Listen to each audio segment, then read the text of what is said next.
Next, I'm going to go all the way to South Africa and Linton. Linton, can you hear me okay? How are you doing? Yes, Barnaby, I can hear you fine. I'm good, thank you, and yourself? Yes, I'm as good as I can be after a kind of last-minute equalizer, but I think the fact that it felt like it was coming and we'd been fortunate with the 3 disallowed goals kind of tempers that annoyance a little bit for me. What about you? Well, we played well in patches, especially in the first half. We started brightly, and then, we kind of went off the boil a little until that first disallowed goal, and then we seemed to brighten up again. And then, unfortunately, a needless free kick given away by Dragusin, and then they scored from that, unfortunately.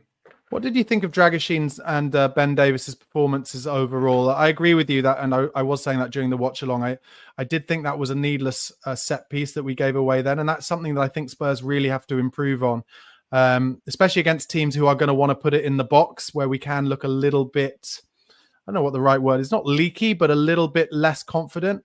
But overall, did you think Dragusin and Davies had a good performance? I did. I think they acquitted themselves well. We're aware of their limitations, and I think Ange is aware of that as well, and that's why he's got them to play a little bit deeper. Obviously, they lack the pace, and that's why we don't defend as high as as we normally do with Van der Ven and Romero. So that's obviously why we're hanging deeper, because of the lack of pace in the defense. But I think they communicate well. Davies is a good team man. He's a Spurs man through and through, and he gives us all when he's on the pitch, and I have to say one thing that keeps kind of coming up to me when I see Davies and Radushin playing together is that it's really natural. It gives us really natural balance, and Dragusin looks a lot more comfortable on the ball on the right than he does on the left when he plays with Romero. Is that something that you think Ange will have seen now and will probably, if Romero is fit for the Fulham game or the Bournemouth game after that he would let Dragusin play on the right side of those two? I agree. I think he does play better on the right. And, Davies, as we know, he's a natural left-sided player. So I think he will. And I think that now that he's seen that, and Dragusin's had a decent run in the side, I think he'll maybe, and with Romero coming back from an injury, I think he'll possibly, give him some more minutes in the Premier League, especially. Yeah, and I'll ask you the same question that I asked Remy about Fraser Forster coming in for Vicario. Has his performance tonight kind of allayed any fears you had about his ability to kind of deputize over the next 10 games or so? Yeah, again, he's a dependable keeper, so there's nothing flash about him, but he's solid. He's a good shot stopper, and he's solid, and he does his job. And I think he's a good backup. And I mean, it's difficult, for a keeper.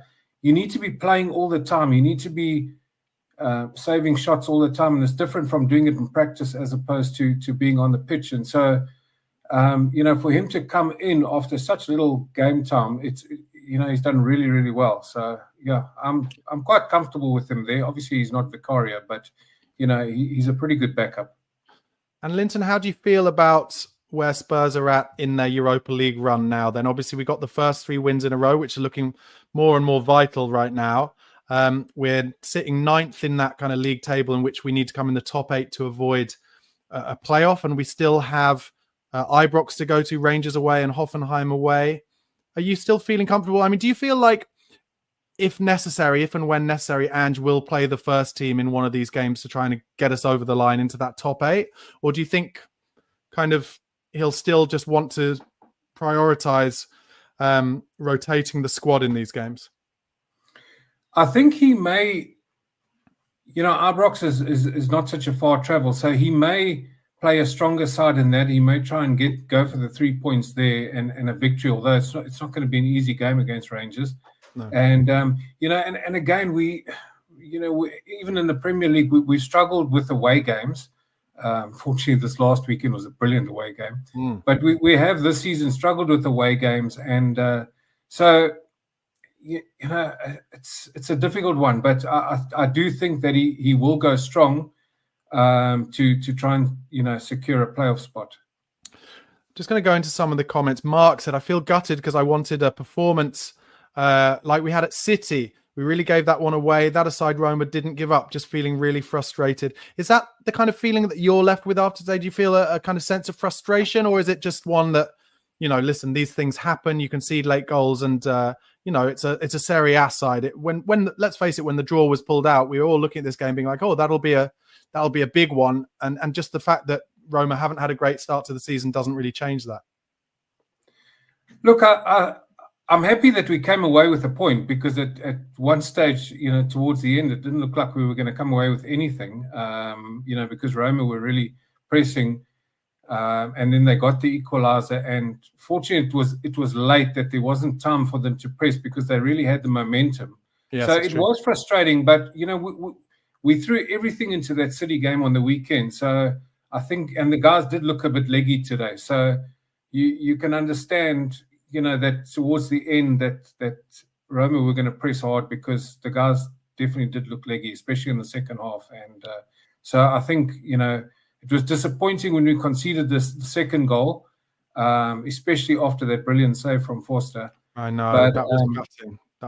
That's one of the best saves I've ever seen. Eamon McNeil here has said in the comments, I think questions will soon be asked about Solanke if he doesn't start scoring more goals. Now, one thing I'd say about this, and I'm interested to hear what you think, Linton. One thing I'd say is that we just we don't make Solanke that many chances. And today was the first game in a few games where actually with the header that was a bit behind him, and then the shot that he took on when actually I think he should have laid in Maddison. They're the first chances I've really seen him have for a few games. So I guess, wasn't surprised that he took that shot on.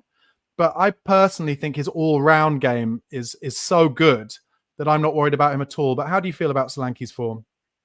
No, I agree. We're not creating enough chances for him. And I really did think that, at the beginning of the season when we signed him, I really thought that with Son and Johnson and our wingers out wide, that we would be creating more. And, with Ange Ball going forward, I did think we would create more chances. And I predicted beginning of the season that in the Premier League, he'd score around, he scored 19 for Bournemouth last season. So I thought he'd be around 22 for us this season. And I thought that would be pretty good. But he seems to be falling way short. It's not his fault as such. But I do think that we need to be creating more chances for him. But having said that, the few chances he gets, he needs to be clinical. And I just think we're again, and on the weekend we were clinical, and tonight again we were wasteful. If I think of the opportunity that Son had, the one that Solanke had, and there were several other opportunities that we had, I just think we at times we can be wasteful. And Linton, where do you feel like Spurs are in the kind of bigger picture with this project under Ange Postecoglou? You're a bit of an older man, a little bit like me. You've seen a lot of things as a Spurs fan. How are you feeling about the project as a whole? Look, I'm beyond the project. I just hope that Levy's beyond the project and gives him the players that he needs going forward.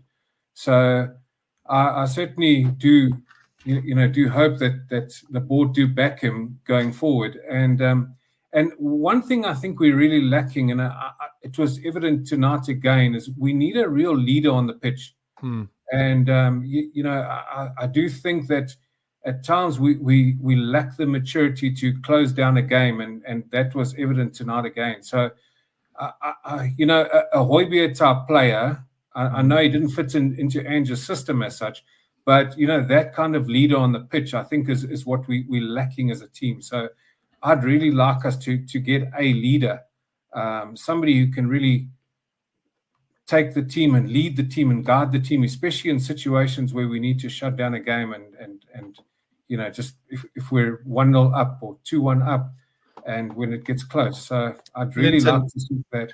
Linton, I feel like those two things you've just said are kind of interlinked. You want Daniel Levy to back Ange Postecoglou, but at the same time we need a leader. My fear is that the kind of money that it would take to get a kind of ready-made leader for a Premier League side is money that at this stage that Levy is not willing to spend. And therefore, I think it's more like we're hoping that leaders come out of the pack. And that is something that I do think, for instance, Deki Kulusevski is doing at the moment. Yeah, and Vicario is another one, although it's not ideal, as we know with Lloris, to have your keeper as the captain.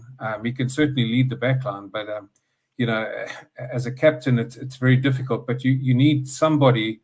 And, I was really hoping that that Romero would step up as that type of leader, but he seems to have gone quiet. And even Madison in the middle of the park, when they were made vice captains, I really thought that they would step up and lead the side. But, from that point of view, from a leadership point of view, it has been a little disappointing. But we just need to show some maturity on the pitch, in those situations where it's close.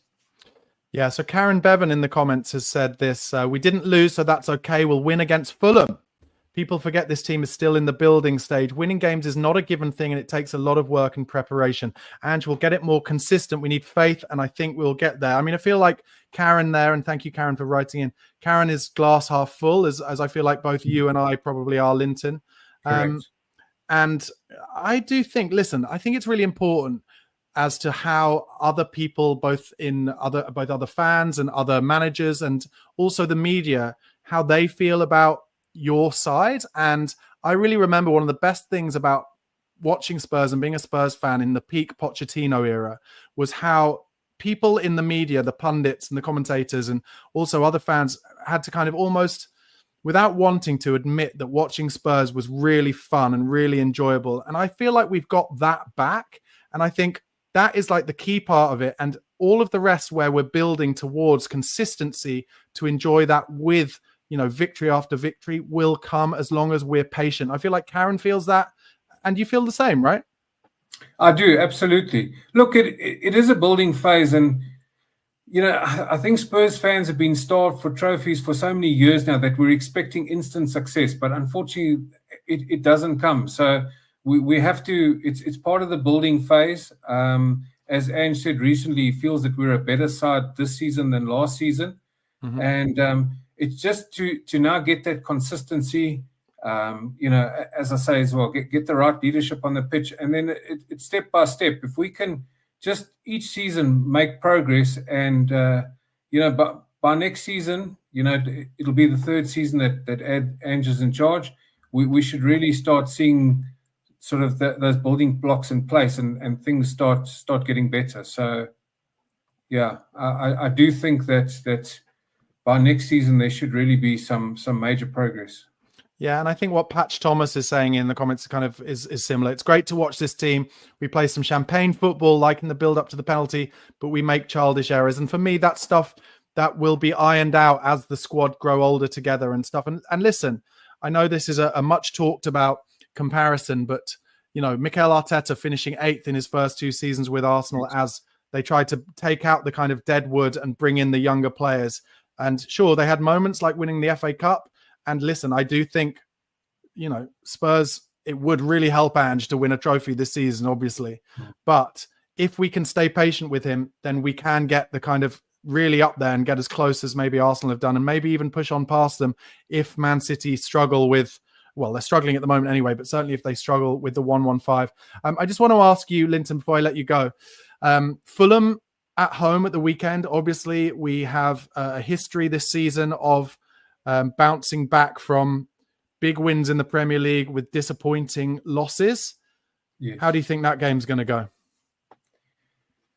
I'm predicting a 3-1 victory. Again, it just depends on how much tonight took out of a lot of the key players. It depends on the side that he picks for the weekend. Bit of a worry that Solanke looked like he might have done his groin a little there. He seemed to run it off, but I'm slightly nervous about that because I feel like after Vicario, the one player we really can't afford to lose is Solanke. That's right. Yeah. So that's a concern. So we just have to see what comes out of that. Hopefully, the medical staff can work on him and turn him around and get him ready for the weekend.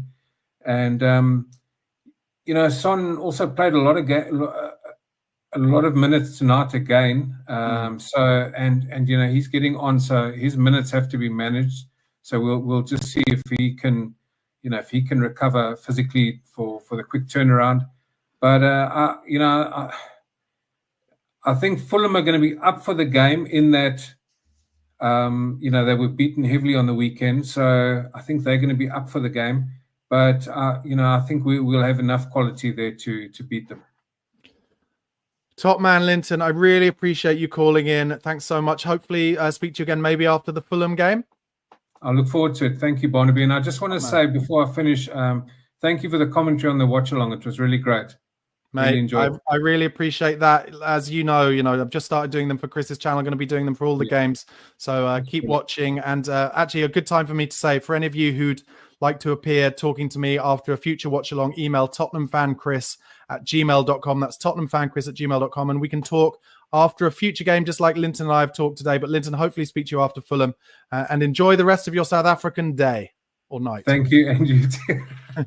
Thank you, Barnaby. All the best. Cheers. Take Bye-bye. care. Sure.